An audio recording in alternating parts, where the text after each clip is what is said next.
Governor کے پی کے کو علی امین گنڈاپور کا استعفیٰ مل چکا ہے اور اس نے تسلیم بھی کر لیا ہے کہ استعفیٰ اس کو مل چکا ہے۔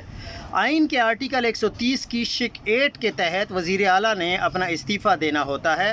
اس میں گورنر کے قبول کرنے کا کوئی عنصر شامل نہیں ہے۔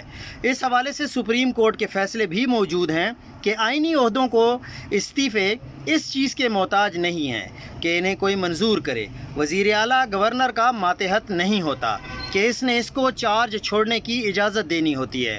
آئین کے مطابق جب ایک وزیر اعلیٰ استعفیٰ دے دے تو اسمبلی کے اگلے سیشن میں نیا وزیر اعلیٰ منتخب کیا جاتا ہے۔ تمام قانونی تقاضے پورے کرتے ہوئے ہم آگے بڑھیں گے۔ انشاءاللہ سوموار کے دن خیبر پختونخوا اسمبلی کا اجلاس ہوگا جس میں سہیل آفریدی کو نیا وزیر اعلیٰ منتخب کر لیا جائے گا۔ اب دیکھتے ہیں کہ جتنے بھی غیر سیاسی لوگ ہیں وہ کس طرف کھڑے ہوتے ہیں، کیا وہ آئین اور قانون کے ساتھ کھڑے ہوتے ہیں یا اس کے خلاف کوئی اور کام کرنا چاہتے ہیں۔